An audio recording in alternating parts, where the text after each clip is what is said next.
Hello दोस्तों, ये देखिए नेचुरल झाड़ू, नेचुरल ब्रूम जो कि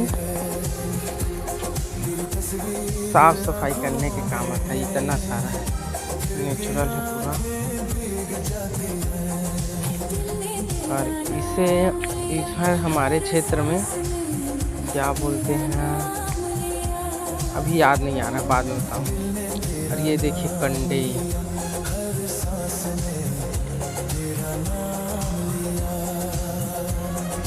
हाँ इसे बलियारी बोलते हैं। बलियारी हमारे इधर क्षेत्र में इसे बलियारी बोलते हैं। आपके क्षेत्र में क्या बोलते हैं बताइए।